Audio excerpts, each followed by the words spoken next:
Hello, स्वागत है हमारे YouTube चैनल जियो एनर्जी एजुकेशन में। मैं हूं नरेंद्र शर्मा। पिछली क्लास में अपन ने अध्ययन किया था पश्चिमी मरुस्थलीय प्रदेश की उत्पत्ति और प्रमाण के बारे में। यानी पश्चिम का जो मरुस्थलीय प्रदेश है उसका अपन अध्ययन कर रहे हैं। राजस्थान के भौगोलिक स्वरूप में पहला हमारा स्वरूप है पश्चिमी मरुस्थलीय प्रदेश। उसके बारे में अपन ने एक तो किसकी बात करी थी, उत्पत्ति की बात करी थी कि कब इसकी उत्पत्ति हुई थी। यानी इसकी उत्पत्ति के बारे में अपन बात करें तो मीसोजोइक एरा, द्वितीय महाकल्प। मीसोजोइक एरा में यहाँ पर क्या था भाई, टेथिस सागर था। और सीनोजोइक एरा में सीनोजोइक एरा या टर्शियरी काल में नदियों ने अवसाद ला करके जमा कर दिए।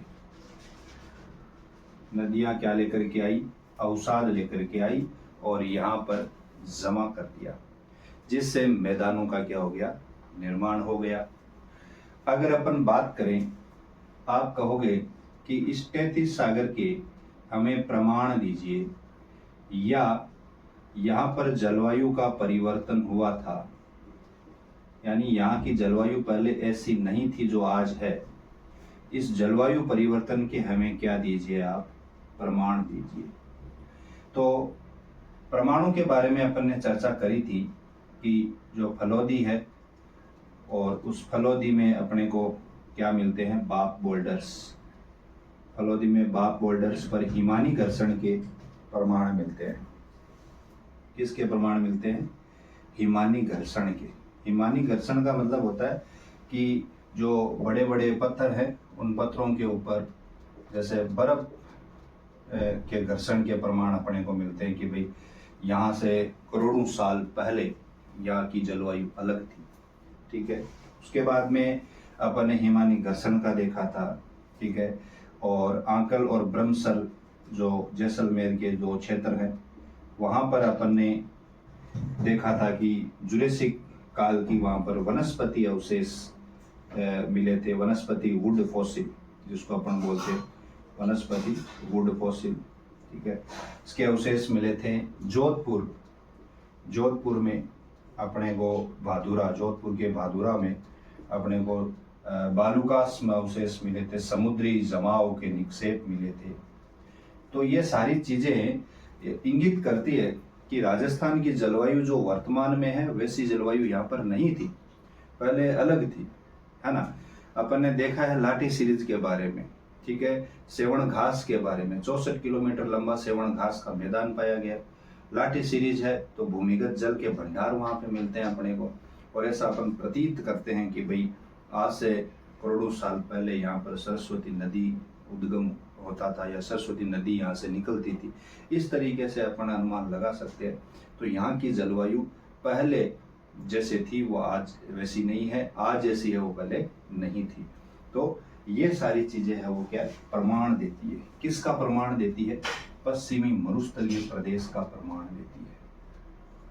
यानी यहाँ पर पहले अलग प्रकार की जलवायु थी और आज क्या है, अलग प्रकार की जलवायु है। आज अपन बात करेंगे आगे कि ये जो पश्चिम का जो मरुस्थलीय प्रदेश है इसको दो भागों में बांटा गया है। कितने भागों में बांटा गया है, देखो, दो भागों में। दो भाग कौन कौन से हैं, यानी अगर अपन बात करें तो पश्चिम का जो मरुस्थलीय प्रदेश है वो कितने भागों में बांटा गया है, दो भागों में। एक हो गया शुष्क और एक हो गया अर्ध शुष्क। ये दो भाग हैं। ठीक है। शुष्क वाला भी दो भागों में बांटा गया है। एक में बालू का स्तूप युक्त है और एक बालू का स्तूप मुक्त है। बालू का स्तूप मुक्त प्रदेश। मुक्त का मतलब इसमें धोरे नहीं है। धोरा जानो ना, धोरा टिब्बा ये नहीं है। जबकि बालू का स्तूप युक्त प्रदेश में धोरे टिब्बे धरियन देखने को मिलते हैं और ये पश्चिमी मरुस्थलीय प्रदेश के 58.5% भाग के ऊपर ये फैले हुए हैं, जबकि बालू का स्तूप मुक्त प्रदेश है वो कितने भाग पर फैला हुआ है? 41.5% भाग पर ये फैला हुआ है। इस तरीके से ये बालू का स्तूप युक्त प्रदेश और बालू का स्तूप मुक्त प्रदेश में बांटा गया है। बालू का स्तूप युक्त प्रदेश की बात अपन पहले करेंगे, यानी ये जो बालू का स्तूप युक्त प्रदेश है, ये जो यहाँ पर टिब्बे, धोरे, धरियन जो पाए गए हैं, यानी जो रेतीले धोरे हैं, इन रेतीले धोरों का जमाव है और निक्षेपण है। जैसे मान लीजिए अपर्दन है और एक क्या है? निक्षेपण है। अपर्दन और निक्षेपण। अपर्दन किसके द्वारा हुआ था? मिट्टी का अपर्दन हुआ था हवा के द्वारा अपर्दन हुआ था। और निक्षेपण का मतलब क्या होता है? जमाव होता है। तो अलग अलग प्रकार के धोरे बने थे, जिसमें अपन सबसे पहले देखेंगे अनुदैर्ध्य प्रकार के ये टीले बने थे। ये अनुदैर्ध्य प्रकार के टीले होते क्या हैं? देखो, अनुदैर्ध्य प्रकार का टीले ये होते हैं, जैसे पश्चिम से पूर्व की तरफ हमारी हवा चल रही है और ये टीले हैं वो लंबवत आकृति में हवा की दिशा के समांतर अपने को क्या है? दिखाई देते हैं। ये टीले क्या कहलाते हैं? अनुदैर्ध्य प्रकार के टीले कहलाते हैं। ठीक है। उसके बाद में अनुप्रस्थ आकृति के टीले, 2 नंबर आ गया हमारा अनुप्रस्थ। अनुदैर्ध्य को अपन क्या बोल सकते हैं भाई? रेखीय भी बोलते हैं। रेखीय है, लीनियर है, ये भी है। अनुप्रस्थ बालू का स्तूप। अनुप्रस्थ बालू का स्तूप, ये जो बालू का स्तूप होते हैं, ये हवा की दिशा के समकोण बनते हैं। हवा की दिशा के समकोण इस तरीके से, यानी जैसे मान लीजिए पश्चिम से पूर्व की तरफ हवा जा रही है और ये क्या बनते हैं? समकोण की तरफ, समकोण आकृति में यहाँ पर ये बनते हैं। ठीक है। तो जैसे अलग अलग क्षेत्रों में है, ये हमारे जैसलमेर में भी है, बीकानेर में भी है, गंगानगर में भी है। तो यहाँ पर ये अनुप्रस्थ प्रकार की आकृति के बालू का स्तूप बनते हैं। 3 नंबर अपन यहाँ पर बात करेंगे किसकी? बरखान की बात करेंगे। बरखान कह दो या बरछान कह दो, इसकी अपन बात करेंगे यहाँ पर। बरखान या बरछान, ये भी एक तरीके से जो अस्थिर है, गतिशील बालू का स्तूप है। अनुप्रस्थ प्रकार के बालू का स्तूप है। और जैसे ये जिस हवा में, जैसे मान लीजिए हवा पश्चिम से पूर्व की तरफ चल रही है और ये बालू का स्तूप है, वो इस तरीके से हवा की दिशा में आगे की तरफ निकले हुए होते हैं, यानी इनके जो सिरे हैं वो आगे की तरफ हवा की दिशा में निकले हुए होते हैं। ये वाला जो एरिया है इसका, ये वाला पवनामुखी यानी पवन मुखी का जो एरिया है, ये कम ढाल वाला होता है भाई। यानी यहाँ पर ढाल आपको क्या मिलेगी? कम मिलेगी, जबकि इस तरफ वाला ढाल है वो तीव्र ढाल मिलेगा। तीव्र ढाल है वो यहाँ पर पाया जाता है। और जो बरखान बालू का स्तूप है, वो एक तरीके से देखा जाए तो पश्चिम से लेकर के और पूर्व की तरफ ये फैला हुआ है। यानी जैसलमेर से अपन चलते हैं, जैसलमेर से लेकर शेखावाटी प्रदेश तक ये चीजें अपने को मिलती है। जैसलमेर में जैसे मान लीजिए आपका एक तो आपका पोखरण हो गया, ठीक है, रामगढ़ हो गया, ये जैसलमेर के हो गए। उसके बाद में जैसलमेर में बीकानेर में अगर अपन देखें तो बीकानेर में देशनोक है, लूणकरणसर बीकानेर है ना। रावतसर में, गंगानगर रावतसर में ये टीले बरखान अपने को देखने को मिलेंगे। उसके बाद में भालेरी चूरू में ये देखने को मिलेंगे अपने को, है ना। सीकर में है, झुंझुनू में है, आपके जोधपुर में आपको मिलेंगे। ओस या जोधपुर में ये बरखान प्रकृति के टीले देखने को अपने को मिलेंगे। तो इस तरीके से बरखान की यहाँ पर बात करेंगे। ठीक है। 4 नंबर अपन बात करेंगे पैराबोलिक या परवलयिक बालू का स्तूप। पैराबोलिक या परवलयिक बालू का स्तूप है, इनकी अपन यहाँ पर बात करेंगे। नेबखा की अपन बात करेंगे। नेबखा, जो नेबखा है उसकी अपन यहाँ पर बात करेंगे, है ना। नेबखा या सब्र काफिज जिसको अपन बोलते हैं, यानी अगर अपन देखें तो कोई झाड़ियाँ होती है, झाड़ियों के आसपास में इकट्ठा हो रखा होता है, रेत के टीले वगैरह बने हुए रहते हैं, तो वो नेब गया सबर का बीज। तारा बालू का स्तूप अपन देखेंगे। तारा बालू का स्तूप अलग अलग प्रकार से हवाएं चलती है, अलग अलग दिशाओं से हवाएं चलती है, वो तारे की आकृति के नुमा बन जाते हैं। किस प्रकार के बनते हैं? ऐसे ऐसे ऐसे ऐसे, है ना। अलग अलग प्रकार के धोरे आपको दिखाई देते तारे की आकृति की तरह, तो उनका नाम दे दिया तारा बालू का स्तूप। गंगानगर में ये खूब सारे पाए जाते हैं। ठीक है, उसके बाद में यहाँ पर अपन लूनेट की बात करेंगे। नवचंद्राकार लूनेट, लूनेट कह दो या नवचंद्राकार कह दो, लूनेट या नवचंद्राकार। लूनेट या नवचंद्राकार आकृति के बालू का स्तूप है, जो जैसे कोई भी झीलें हैं आसपास में, उन झीलों के आसपास में ऐसे बालू का स्तूप बने हुए रहते हैं। तो इन सभी की अपन यहाँ पर चर्चा करेंगे।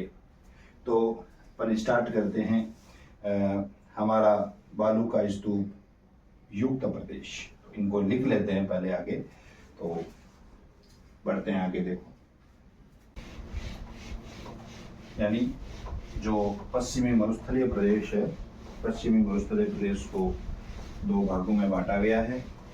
एक भाग शुष्क मरुस्थलीय प्रदेश है और दूसरा अर्ध शुष्क मरुस्थलीय प्रदेश है। पहले अपन चर्चा कर रहे हैं शुष्क मरुस्थलीय प्रदेश की। अपन बात कर रहे हैं शुष्क मरुस्थलीय प्रदेश की। शुष्क मरुस्थलीय प्रदेश है, इसमें अपन बात कर रहे हैं हमारी बालू का स्तूप युक्त प्रदेश। बालू का स्तूप युक्त प्रदेश। बालू का स्तूप युक्त प्रदेश कितने भाग पर फैला हुआ है? 58.5% भाग पर। 58.5% भाग पर ये फैला हुआ है। ठीक है, यह बालू का स्तूप, इसमें अपन लिख लेंगे आगे, यह बालू का स्तूप मिट्टी के अपर्दन व निक्षेपण का परिणाम है। अपर्दन व निक्षेपण का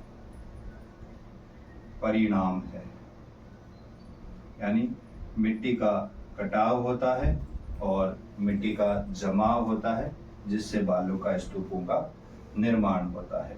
ठीक है, और ये जो बालू का स्तूप है वो कितने प्रतिशत भाग पर फैला हुआ है?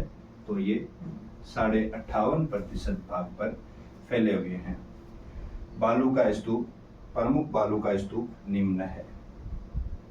प्रमुख बालू का स्तूप, प्रमुख बालू का स्तूप निम्न है। सबसे पहले अपन बात करेंगे अनुदैर्ध्य बालू का स्तूप। अनुदैर्ध्य बालू का स्तूप। जो अनुदैर्ध्य बालू का स्तूप है, ये अनुदैर्ध्य बालू का स्तूप हवा की दिशा के समांतर बनते हैं, यानी जिस तरफ से हवा चल रही है उस दिशा के समानांतर ये बालू का स्तूपों का निर्माण होता है। इसको अपन आगे लिख सकते हैं। इन बालू का स्तूपों को, इन बालू का स्तूपों को रेखीय या लीनियर, रेखीय, लीनियर या लंबवत बालू का स्तूप, रेखीय, लीनियर या लंबवत बालू का स्तूप कहते हैं। आगे अपन लिखेंगे ये बालू का स्तूप ये बालू का स्तूप हवा की दिशा के समांतर बनते हैं। हवा की दिशा के समांतर बनते हैं, अर्थात जिस तरफ से हवा आ रही है, अर्थात जिस तरफ से हवा आ रही है उसी दिशा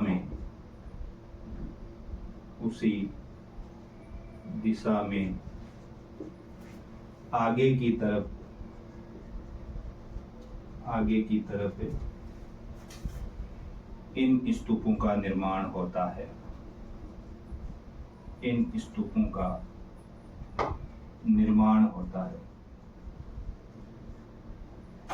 होता है।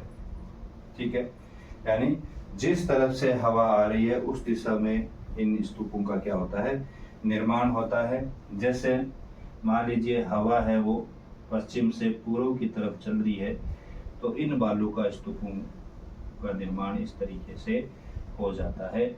और उदाहरण की अगर अपन बात करें तो उदाहरण हो गया कौन सा, सीप प्रकार का, यानी हवा की दिशा ये है। ये क्या है, हवा की दिशा है। इस तरीके से इनका निर्माण होता है, यानी ये एक तरीके से लंबवत बालू का स्तूप है। देखिए लीनियर या लंबवत बालू का स्तूप है। ये बालू का स्तूप कौन से हो गए, अनुदैर्ध्य बालू का स्तूप हो गए, यानी हवा की दिशा के समांतर ये बालू का स्तूपों का निर्माण होता है। लंबवत या लीनियर बालू का स्तूप इन्हें कहते हैं। इनकी एक विशेषता और लिखना चाहें तो अपन लिख सकते हैं, इन बालू का स्तूपों की चौड़ाई कम होती है, लंबाई ज्यादा होती है।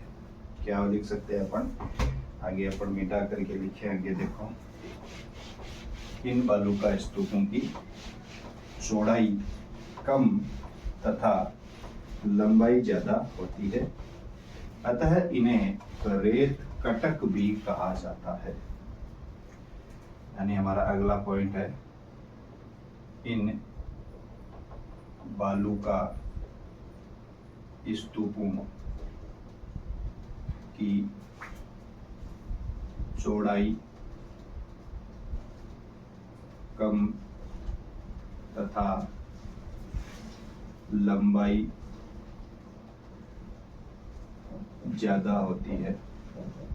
लंबाई इनकी क्या होती है भाई, ज्यादा होती है।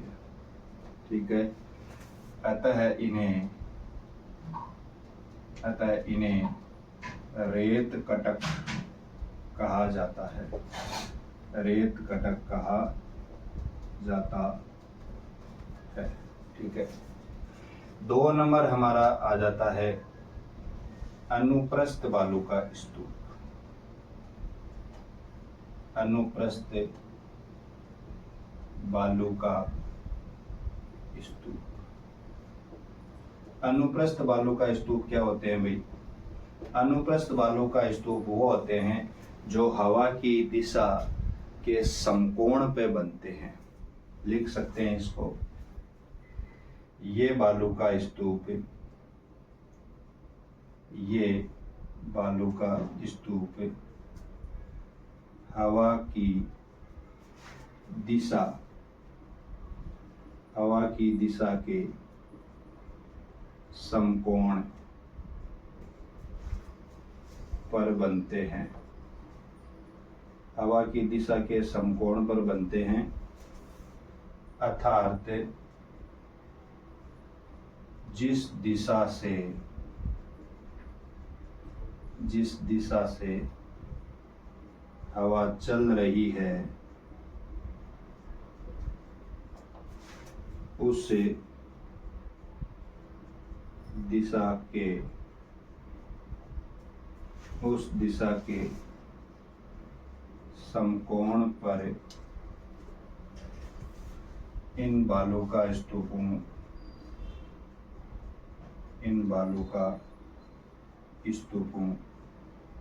का निर्माण होता है। इन बालूका स्तूपों का निर्माण होता है जैसे जैसे हवा पश्चिम से पूर्व की ओर चलती है तो ये स्तूप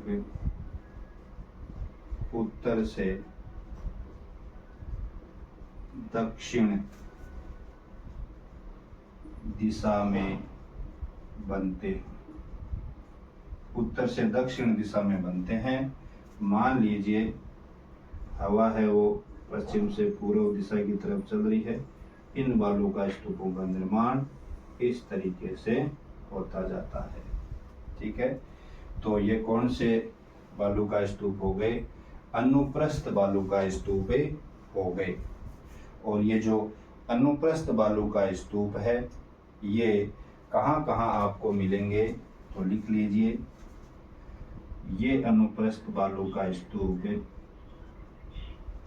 ये अनुप्रस्थ बालूका स्तूप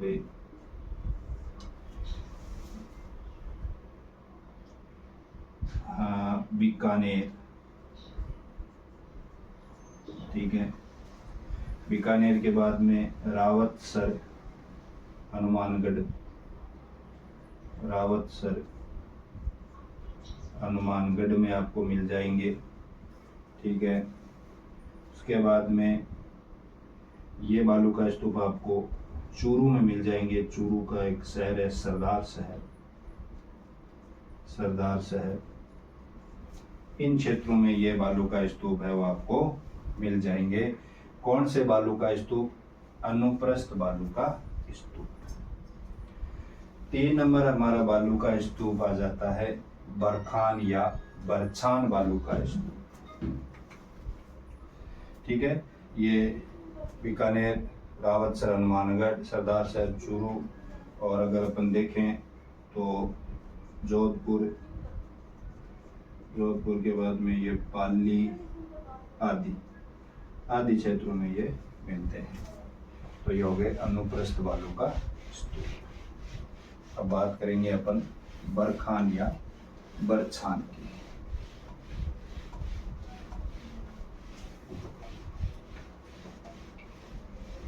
बरखान या बरछान 3 नंबर हमारा बालूका स्तूप आ जाता है बरखान, या अपन कह सकते हैं बरछान। ठीक है, बरखान या बरछान। इसमें अपन लिखेंगे ये स्तूप या ये गतिशील, ये गतिशील या अस्थिर अर्धचंद्राकार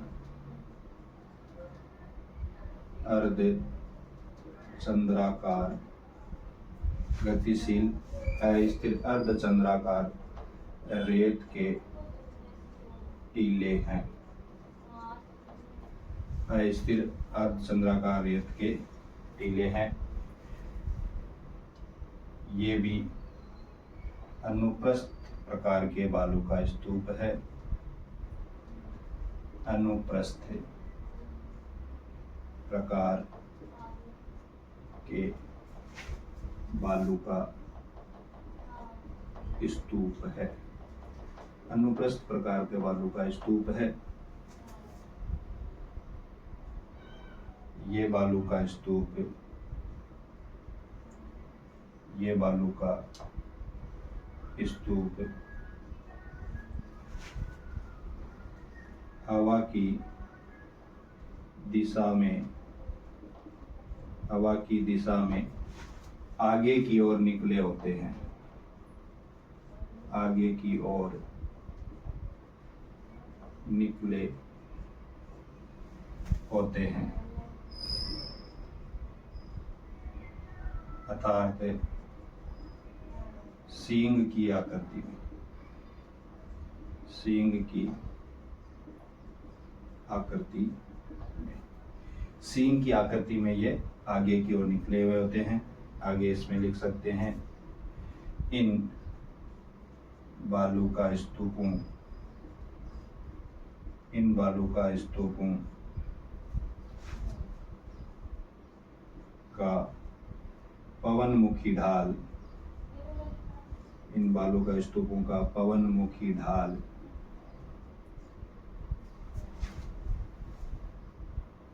पवनमुखी ढाल कम तीव्र तथा पवन विमुखी ढाल, पवन विमुखी ढाल अधिक तीव्र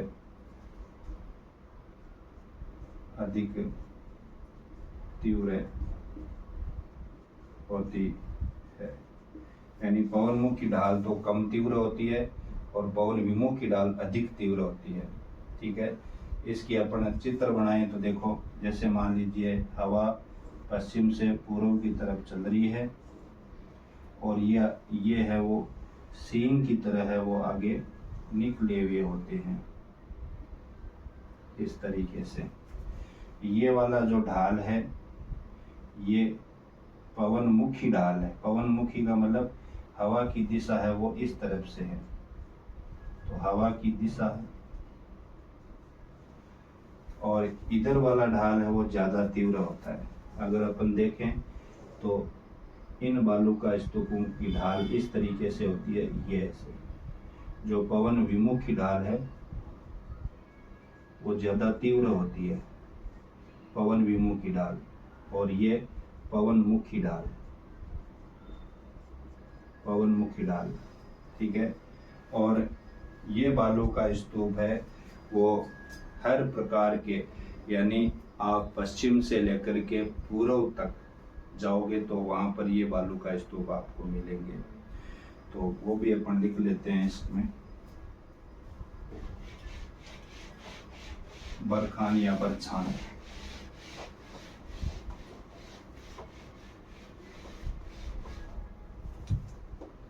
लिखेंगे आगे, ये बालू का स्तूप, ये बालू का स्तूप पश्चिम से पूर्व की तरफ यानी शेखावाटी प्रदेश तक, शेखावाटी प्रदेश तक देखने को मिलते हैं, देखने को मिलते हैं। जैसे सबसे पहले बात कर लेते हैं अपन पोखरण, रामगढ़, जैसलमेर, बहुत बार पूछा जाता है भाई। दूसरी बात कर लेते हैं अपन देशनोक, लूणकरणसर, लूणकरणसर, बीकानेर। 3 नंबर बात कर लेते हैं अपन सूरतगढ़, गंगानगर। 4 नंबर बात कर लेते हैं अपन ओसिया, जोधपुर। 5 नंबर भालेरी, ये बहुत बार पूछा जाता है, भालेरी चूरू। ठीक है, उसके बाद में एक साथ अपन लिख सकते हैं नागौर, उसके बाद में सीकर, झुंझुनू, नागौर, सीकर, झुंझुनू, इन क्षेत्रों में ये बालू का स्तूप है वो पाए जाते हैं। ठीक है, बालेरी चूरू है, सूरतगढ़ गंगानगर है ना, पोखरण जैसलमेर है, यहाँ पर ये कौन से बालू का स्तूप मिलते हैं? बरखान बालू का स्तूप मिलते हैं। और एक क्वेश्चन बहुत पुराना आया हुआ है 2021 में आयुर्वेदिक डिपार्टमेंट से। क्या क्वेश्चन आया था कि बरखान बालू का स्तूप कहाँ पाए जाते हैं? ऑप्शन में दे दिया 20 से 35 सेंटीमीटर समवर्षा रेखा, 10 से 20 सेंटीमीटर समवर्षा रेखा, 30 से 50 सेंटीमीटर समवर्षा रेखा, इस तरीके से। तो ये जो बालू का स्तूप है ये कहाँ से पाए जाते हैं? 20 सेंटीमीटर से लेकर के 35 सेंटीमीटर समवर्षा रेखा वाले क्षेत्रों में पाए जाते हैं। तो ये भी अपन लिख लेते हैं, नीचे लिख लेते हैं, नोट लगा करके लिख लीजिए, इम्पोर्टेंट है ये बालू का स्तूप है, ये बालू का स्तूप है 20 से 35 सेंटीमीटर समवर्षा रेखा वाले क्षेत्रों में पाए जाते हैं। ये इम्पोर्टेंट लाइन है, ये ना पूछ करके, यानी पश्चिम से पूर्व शेखावाटी प्रदेश ना पूछ करके, और ये पूछ सकते हैं कि 20 से 35 सेंटीमीटर समवर्षा रेखा में कौन से बालू का स्तूप पाए जाते हैं? तो कौन से पाए जाते हैं? बरखान या बरछान बालू का स्तूप पाए जाते हैं। ठीक है, आगे अपन बात करेंगे पैराबोलिक या परवलयिक बालू का स्तूपों की। तो ये उतार लीजिए, आगे अपन बढ़ते हैं। इसमें उतार लिया होगा आपने, आगे बढ़ते हैं अपन। 4 नंबर लगाइए, परवलयिक या पैराबोलिक बालू का स्तूप। 4 नंबर है परवलयिक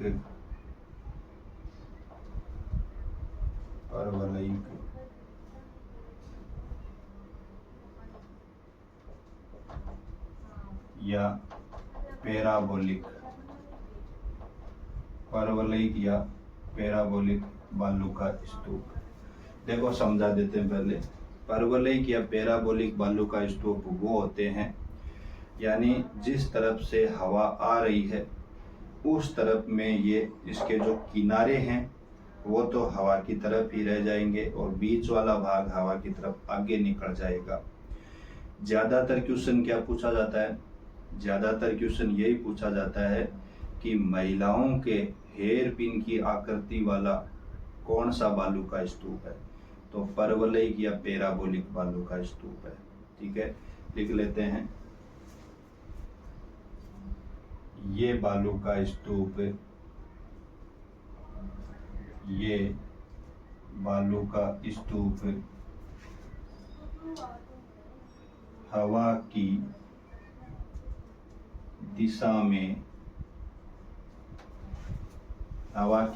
में किनारों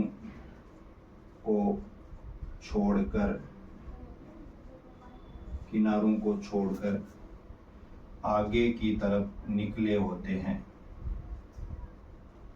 आगे की तरफ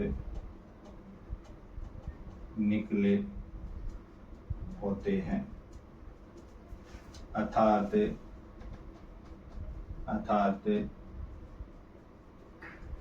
जिस तरफ से हवा आ रही है उस तरफ से बीच वाला भाग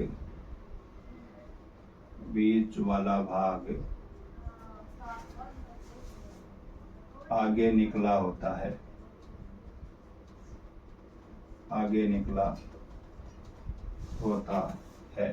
यानी बीच वाला भाग है वो आगे की तरफ निकला होता है, किनारे हैं वो दबे रहते हैं। किनारे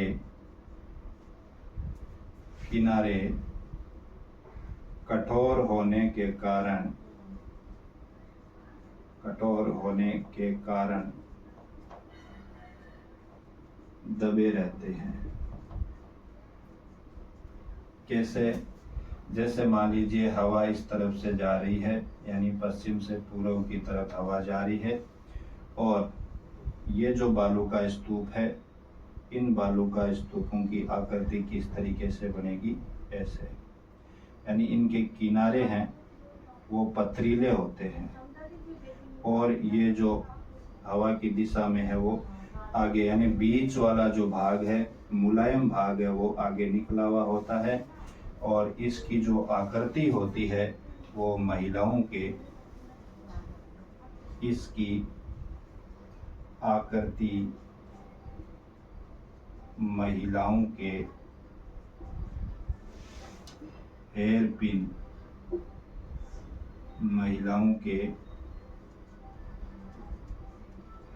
पिन व या केस पिन, हेयर पिन या केस पिन की तरह होती है। इसकी आकृति महिलाओं के हेयर पिन या केस पिन की तरह होती है। यानी इसकी आकृति कैसी होती है? महिलाओं का हेयर पिन या केस पिन की तरह होती है। और ये जो बालू का स्तूप है वो आपको जैसलमेर में देखने को मिलते हैं। ये स्तूप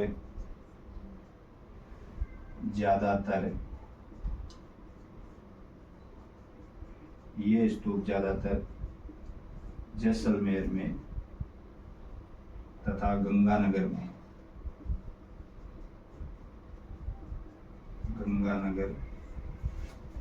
में देखने को मिलते हैं।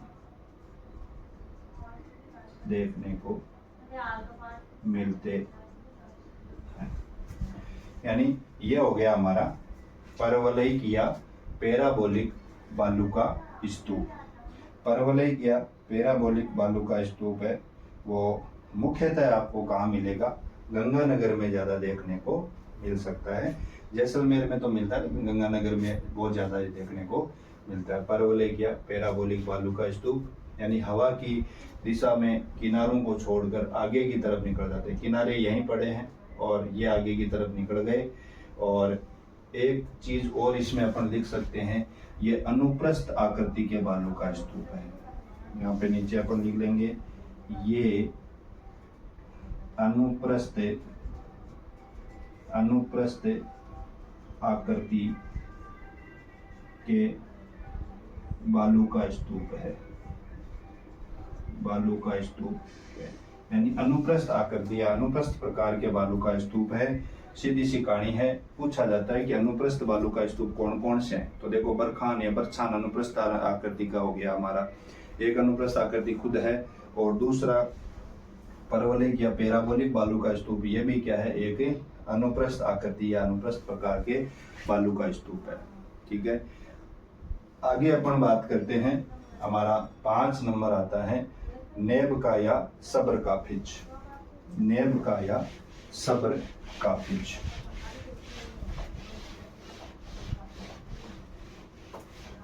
नेब का या सब्र का पिच। 5 नंबर आ गया हमारा नेब का या सब्र का पिच। मरुस्थलीय झाड़ियों में रेत आपने देखी होगी इकट्ठी हुई, है ना? जहाँ मुरावला है, आपने कोई झाड़किया है, व झाड़किया के किनारे छिनिया है, बांग करने रेत रात देखी हुई थे। तो वही चीज आ है, कौन सी? नेब का या सब्र का पिच। अपन इसमें लिख लेंगे, मरुस्थलीय क्षेत्रों में झाड़ियों के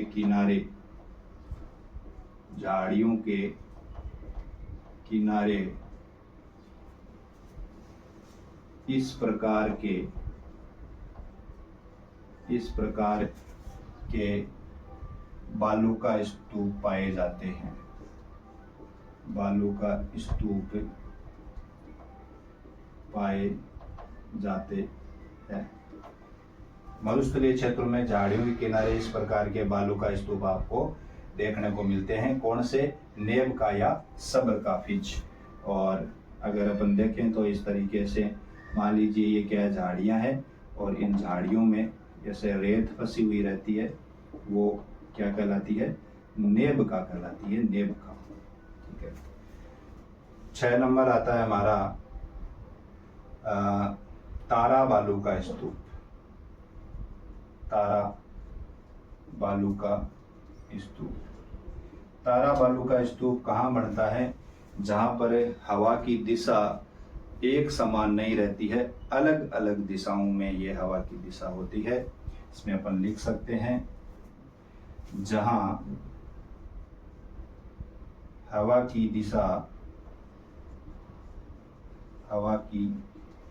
दिशा एक समान नहीं होती है। हवा की दिशा एक समान नहीं होती है, अर्थात हवाएं अलग अलग दिशाओं से चलती है। हवाएं अलग अलग दिशाओं से चलती है, अलग अलग दिशाओं से चलती है। अतः मरुस्थलीय क्षेत्रों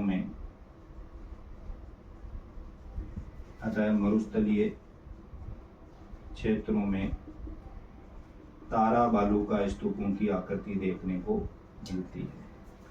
तारा बालू का स्तूपों की आकृति देखने को मिलती है।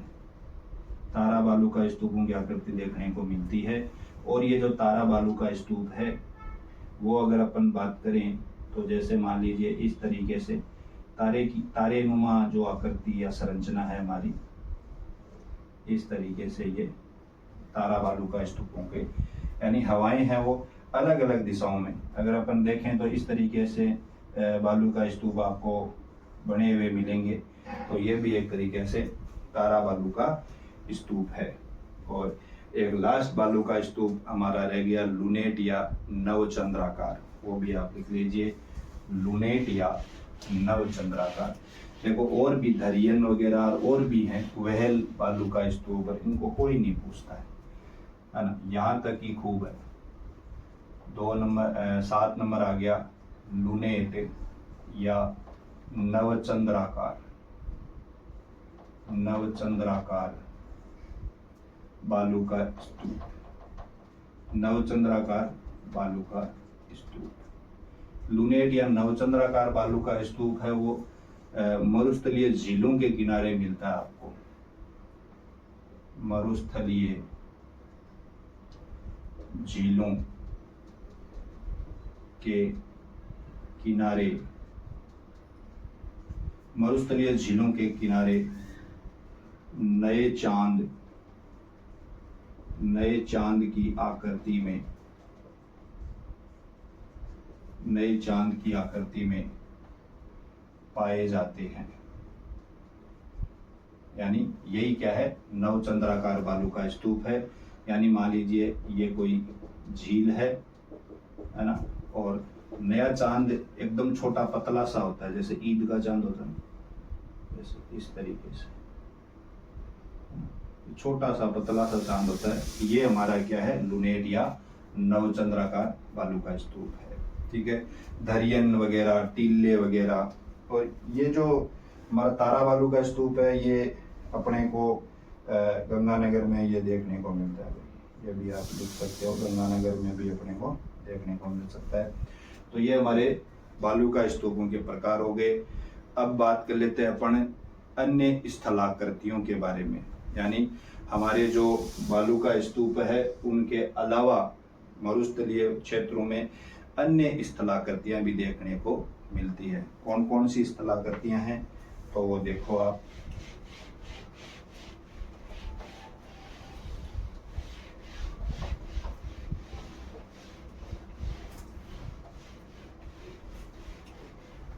सबसे पहले बात करेंगे अपन, हेडिंग लगाएंगे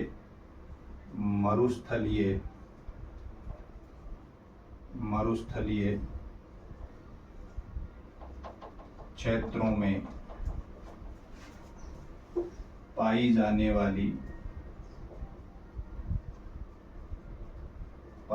वाली अन्य स्थलाकृतियां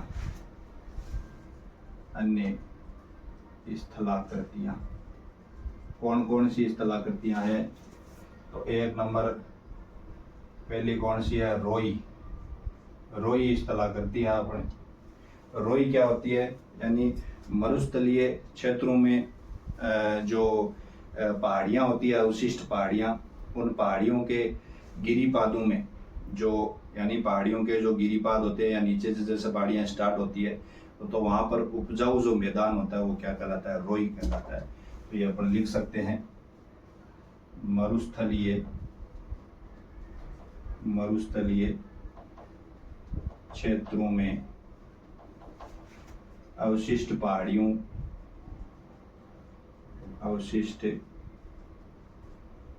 पहाड़ियों के गिरिपादों या पर्वतपदीय भागों में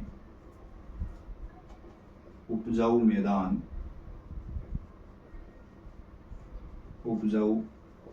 मैदान रोही कहलाता है।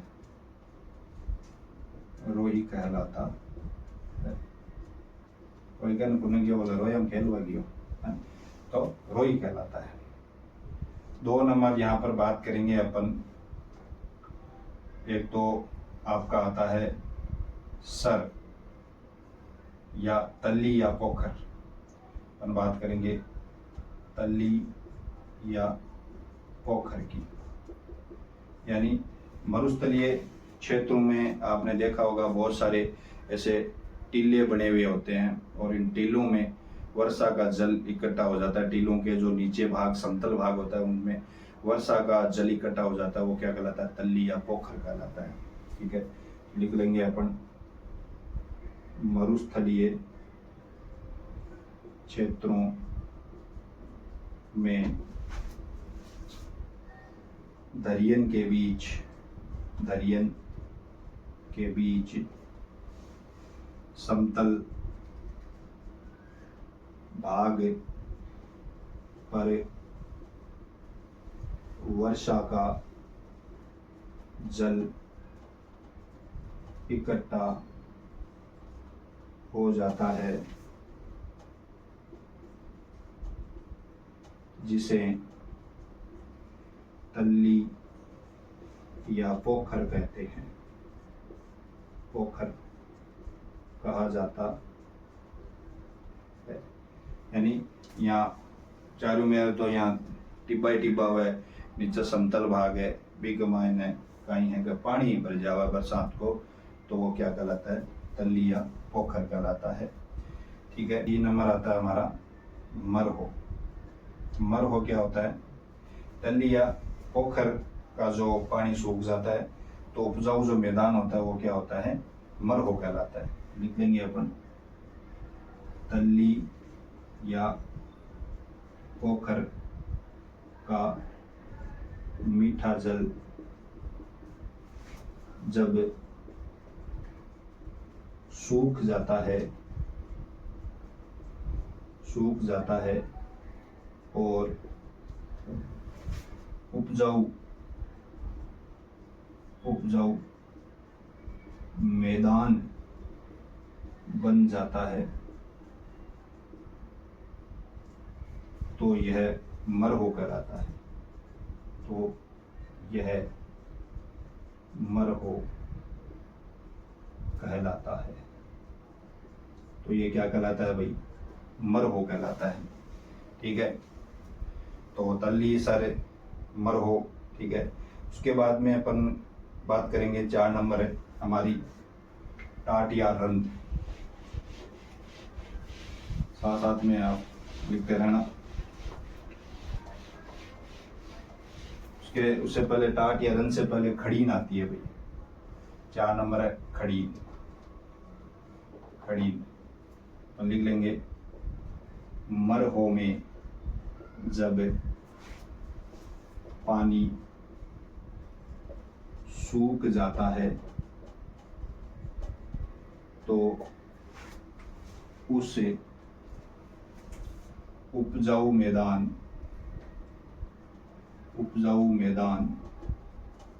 में जो कृषि की जाती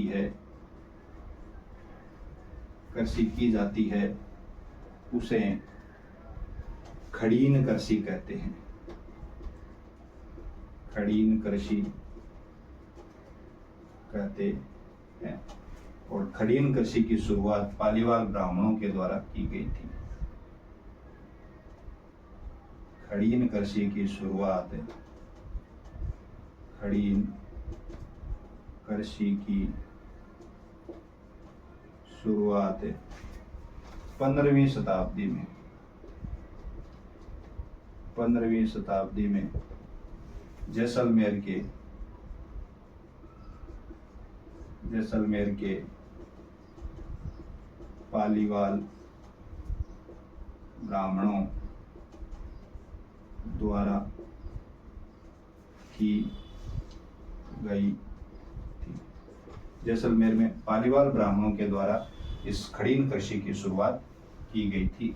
ठीक है, तो ये खड़ीन कृषि है कि जब मरहो में जब पानी सूख जाता है तो उस उपजाऊ मैदान में जो कृषि की जाती है उसे खड़ीन कृषि कहते हैं।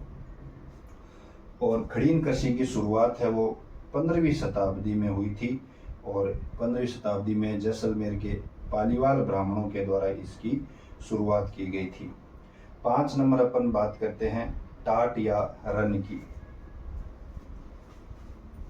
5 नंबर हमारा क्या आ गया? टाट या रन। देखो, जो जब तली या मरहो में वर्षा का जल एकत्रित होने से अस्थायी झीलें बन जाती है उनको अपन क्या कहेंगे? टाट या रन कहते हैं। अपन लिख सकते हैं इसमें तली या मरहो में बनी अस्थायी झीलों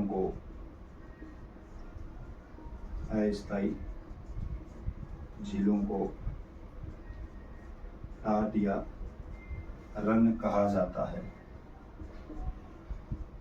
टाट या रन कहा जाता, यानी अस्थायी जो झीलें होती है उनमें टाट या रन कहते हैं उन झीलों को। ठीक है, और एक तरीके से अपन देखें तो ये पथरीला जो मरुस्थल होता है, पथरीला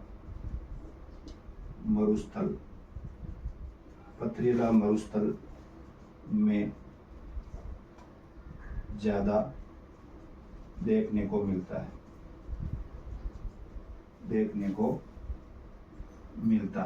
पथरीला मरुस्थल में ज्यादा देखने को मिलता है। जैसे अगर अपन बात करें तो जैसे एक तो हो गया आपका जैसे पोखरण है ना, कहाँ पे है? जैसलमेर में। ठीक है, थोबरन कहाँ है? बाड़मेर में, है ना। उसके बाद में चूरू का पड़िहारा रन। एक अपन बात करेंगे ताल छापर, ये कहाँ पर है? चूरू में।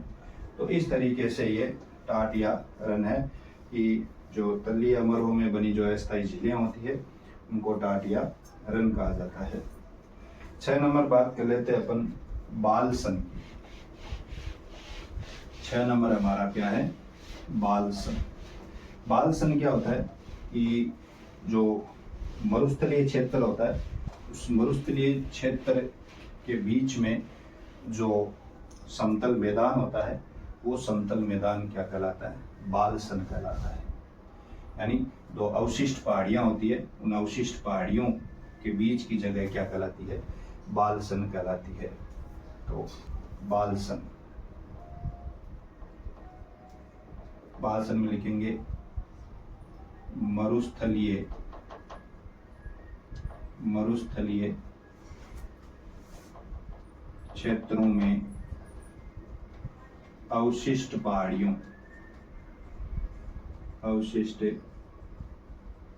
पहाड़ियों के बीच की बेसिन या द्रोणी बालसन कहलाती है। बालसन कहलाती है। ठीक है। और 7 नंबर हो गई हमारी कौन सी? पलाया। पलाया क्या होती है कि इन जो बालसन है, ये बालसन के बीच में जो समतल मैदान है वो क्या कहलाता है? पलाया कहलाता है। तो अपन लिख सकते हैं बालसन के समतल मैदानी भाग को पलाया कहा जाता है। पलाया कहा जाता है। अगर इसमें वर्षा का जल एकत्रित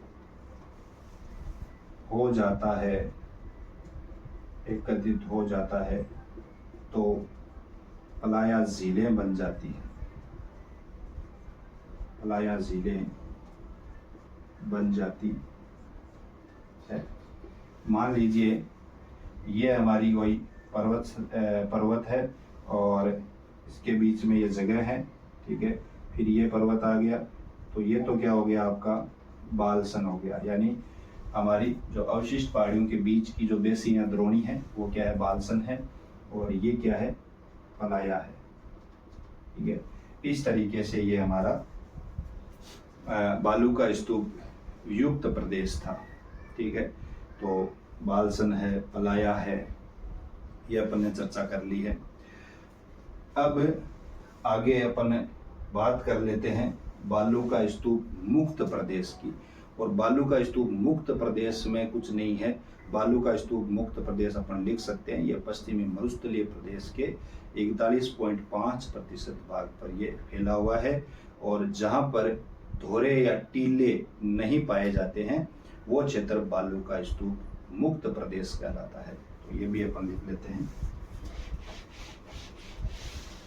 बालू का स्तूप मुक्त प्रदेश।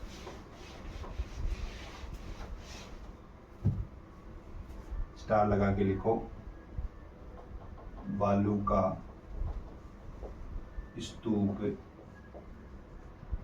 मुक्त प्रदेश। इसमें लिखेंगे अपन वह क्षेत्र जहां बालू का स्तूप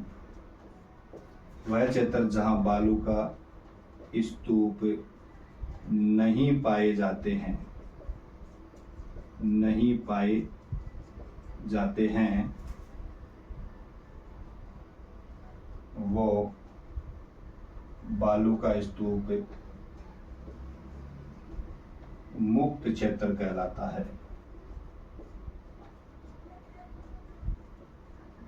मुक्त क्षेत्र कहलाता यह 41.5% भाग पर फैला हुआ है। 41.5% भाग पर फैला हुआ है। और अगर अपन देखें तो 41.5% जैसे मान लीजिए आपका एक तरीके से जहाँ पर पथरीला मरुस्थल है, जैसे जैसलमेर के पोखरण है ना, ये पथरीला मरुस्थल हम्मादा प्रकार का मरुस्थल है, तो वो भी एक तरीके से बालू का स्तूप मुक्त प्रदेशों में शामिल किया गया है। ठीक है। और तो इस तरीके से ये हमारे अलग अलग, जैसे रेतीला मरुस्थल है तो रेतीला मरुस्थल को क्या कहा गया है? इर्ग कहा गया है। पथरीला मरुस्थल को हम्मादा कहा गया है। इस तरीके से ये इर्ग है, रेतीला मरुस्थल और वगैरह। तो ये हो गया हमारा कौन सा प्रदेश? शुष्क मरुस्थलीय प्रदेश। शुष्क मरुस्थलीय प्रदेश के अपन ने अलग अलग स्थलाकृतियाँ देखी है, यानी 2 प्रकार देखे हैं, बालू का स्तूप युक्त और बालू का स्तूप मुक्त। ठीक है, तो आज इतना ही रखेंगे। आगे अपन अर्ध शुष्क मरुस्थलीय प्रदेश पढ़ेंगे। अर्ध शुष्क मरुस्थलीय प्रदेश के अलग अलग पार्ट है, जैसे अपन बात करें तो घगर प्रदेश है, उसके बाद में शेखावाटी है, उसके बाद में नागौर की उच्च भूमि है, और गोडवाड़ प्रदेश या लूणी बेसिन है, वो अपन देखेंगे आगे के पार्ट में। आज यहीं तक रखेंगे। चैनल को सब्सक्राइब करना है, आगे से आगे शेयर करना है, ठीक है, और आगे पढ़ते जाइए, बढ़ते जाइए।